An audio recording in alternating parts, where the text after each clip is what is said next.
လူတော်တော်များများက Minecraft ကိုအပန်းဖြေဖို့လောက်ပဲစောကြတာပါဒါပေမဲ့2025-2026ခုနှစ်တည်းမှာဒီ game ကအပျော်စောတဲ့အဆင့်ထက်ပိုတော့ပါပြီဒါ digital စီးပွားရေးတစ်ခုဖြစ်လာခဲ့ပြီပေါ့နော်ကျွန်တော်ခဏခဏလာမေးကြတာရှိပါတယ်ဒီရဲ့ block game ဒီရဲ့အတုံး game စော့ပြီးတော့တကယ်ရောပတ်စံရရဲ့လားဘာညာပေါ့အဖြေကတော့ရပါတယ်ဒါပေမဲ့ထိုင်နေယုံနဲ့တော့အလကားရလာမှာတော့မဟုတ်ပါဘူးကဲတော့အားလုံးပဲမင်္ဂလာပါကျွန်တော်ရဲ့ Game Crafter ပဲဖြစ်ပါတယ်Minecraft ကိုဝါဒနာပါလို့အပျော်ကစားရကနေကိုယ့်ရဲ့တကယ်အလုပ်ငန်းတစ်ခုကိုဘယ်လိုမျိုးစတင်ရမလဲ business တစ်ခုကို Minecraft နဲ့ဘယ်လိုစတင်ရမလဲဆိုတော့အလုပ်ခွင့်လန်း၄မျိုးကိုကျွန်တော်ဒီနေ့ပြောပြအောင်ပါပဲဖြစ်ပါတယ်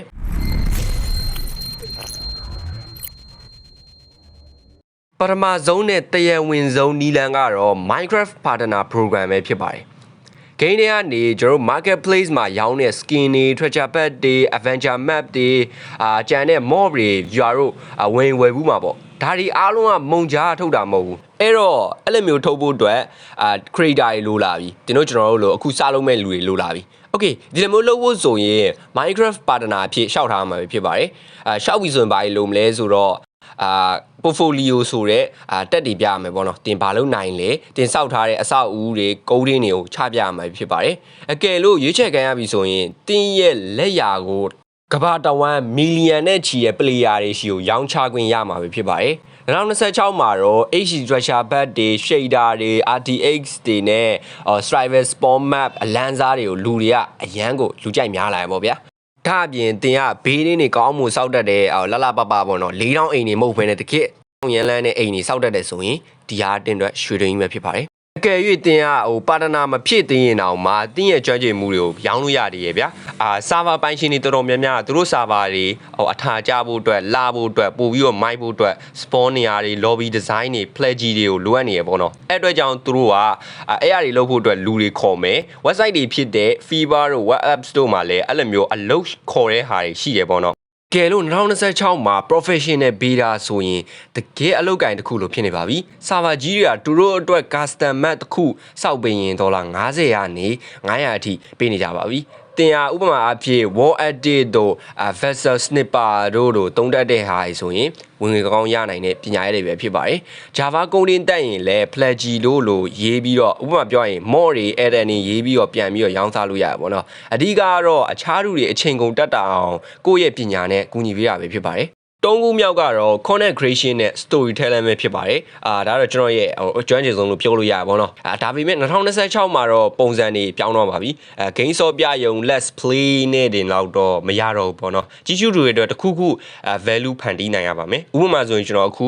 viewer တို့အတွက်လုံးဝကိုတန်ဖိုးရှိအရာတခုပြောပြနေလို့မျိုးပေါ့နော်ဒါပေမဲ့ဒီမှာလဲ YouTube နဲ့ partnership တော့ဖြစ်ထားရပါမယ်အဓိကပတ်စံရတဲ့နေရာတွေကတော့ sponsorship တွေပြီးကြတော့ affiliate marketing တွေကနေအဓိကရပါတယ်ဥပမာပြောရရင်ဗျာserver hosting ဆိုတဲ့ website ကတင်းရဲ့ video မှာကြော်ညာထည့်ခြင်းလို့လာပြောတယ်ပြီးကြရင်ဘလောက်ပေါ့ဥပမာလူတယောက်ခေါ်ရင်ဘလောက်ပေးမယ်အဲ့လိုမျိုးတွေရှိရပေါ့နော်အဲ့ပေါ်မူတည်ပြီးတော့တင်းရဲ့ဝင်ငွေကိုရရှိမှာပဲဖြစ်ပါတယ်ဒါကတော့ကျွန်တော် content creation နဲ့ဝင်ငွေရှာနိုင်တဲ့နည်းပေါ့နောက်ဆုံးတစ်ခုကတော့ကိုပိုင် server ထောင်တာပဲဖြစ်ပါတယ်ဒါကတော့နည်းနည်း risk များတယ်နည်းနည်းအန္တရာယ်များရပေါ့နော်ဒါပေမဲ့အမြက်လည်းများနိုင်ပါတယ် player တွေစီကနေ donation တွေတောင်းတာတွေအလူငွေတွေတောင်းတာတွေဒါမှမဟုတ် server ထဲမှာအရန်ကိုရှားတဲ့ item တွေကိုပြန်ပြီးတော့တကယ်အပြန်ပတ်စံအနေနဲ့ရောင်းတာပဲဖြစ်ဖြစ်အဲ့လိုမျိုးရောင်းလို့ရတယ်ကိုက server hoster တယောက်အနေနဲ့ဆိုရင်အများကြီးကိုအခွင့်အရေးရှိရပေါ့နော်ဒါပေမဲ့နောက်ပိုင်းမှာတော့မုံဂျာနဲ့ EN လူတွေစီကန်းချက်တွေကနည်းနည်းလေးကိုကြက်လာရပေါ့နော်အဲ့ဘက်ကိုဘာကြောင့်မလဲဆိုတော့ black market တွေဖြစ်လာမှာကြောင့်မို့ပါအဲ့တော့ကြောင့်ကျွန်တော်အလားစင်နဲ့အုတ်ထုတ်တွေပြောရရင် skin တွေ treasure pack တွေလောက်ပဲရောင်းလို့ရတော့ပေါ့နော်ဘယ်လိုမျိုးတကယ်ပြင်အားပတ်စံတွေကိုသူတို့က server hoster တွေကိုမပေးချင်ဘူးပြောရမယ်ဆိုရင် black market ကြီးဖြစ်တော့မှကြောက်စရာကောင်းတယ်ဥပမာပြောရရင်ဒိုနတ် SMB ကိုပါလို့မျိုးပေါ့နော်ပို့ပြီးတော့သိရင်တော့ဒိုနတ် SMB ကိုတွားပြီးတော့ရှာလို့ရပါတယ်တွားပြီးကြည့်ကြပါတော့ဒိုနတ် SMB ဆိုတာဘာလဲဆိုတာ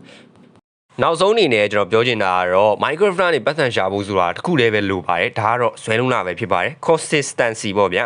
တင်ကဘေးဒင်းတွေပဲစောက်တာပဲဖြစ်ဖြစ်ကုန်းဒင်းတွေပဲအေးရပဲဖြစ်ဖြစ်ဗီဒီယိုတွေပဲလောက်တာပဲဖြစ်ဖြစ်တညတွေနဲ့တော့အောင်မြင်လာမှာမဟုတ်ပါဘူးအဲ့တော့ဒီရဲ့၄ခုတွေကတခုကိုနဲ့အသင့်တော်ဆုံးတခုကိုရွေးပြီးတော့တကယ်လက်တွေ့လုပ်ဖို့ကျွန်တော်တိုက်တွန်းလို့ရှင်ပါတယ် ဒီမှာတခုတိထားရမှာကျွန်တော်ကဒီရဲ့ view ထဲမှာခေါင်းစဉ်တွေပဲပြောတာပေါ့နော်ဘယ်ရဲ့ business ကဘယ်လိုရှိရဲဘယ်လိုမျိုး Minecraft နဲ့ပတ်စံရှာလို့ရရလောက်ပဲ overview ပဲပြောအပေါ်ယံလေးပဲပြောတာပါတကယ်လုံးမယ်တကယ်စတင်ခြင်းနဲ့ဆိုရင် line ပေါ်မှာလည်းရှာလို့ရတယ်ပြီးကြတော့ AI တွေပါတုံးပြီးတော့လည်းကိုယ့်လုပ်ငန်းကိုစတင်လို့ရတယ်ပေါ့နော် okay တကယ်လုံးမှတကယ်ဖြစ်မှာပါမလုပ်ရင်တော့မဖြစ်ဘူးပေါ့နော်ပြီးကြတော့လည်းကျွန်တော်အခုလုပ်ရင်အခုအောင်မြင်မှာလည်းမဟုတ်ဘူးအဲ့တော့consistency ရှိဖို့လိုအပ်ပါတယ်ပြီးကြတော့လေကျွန်တော် channel လေးကခိတခဏဘယ်လိုပြောမလဲအနားနေရဲ့ချိန်လေးရှိရဲတလားတစ်ခါမှတင်တာလေးရှိရဲဒါပေမဲ့စိတ်ပူပါနဲ့ကျွန်တော်နောက်ပိုင်းကျရင်တော့ပုံမှန်လေးတင်သွားပေးဖို့အစီအစဉ်တွေရှိပါတယ်အားလုံးအမြဲတမ်းအားပေးနေတဲ့သူတွေအတွက်လည်းအားလုံးကျေးဇူးတင်ပါတယ်ဒီဗီဒီယိုကတော့ဒီလောက်ပါပဲကျွန်တော် Ican Crafter ပါအားလုံးပဲတာယာတဲ့နေ့လေးဖြစ်ပါစေ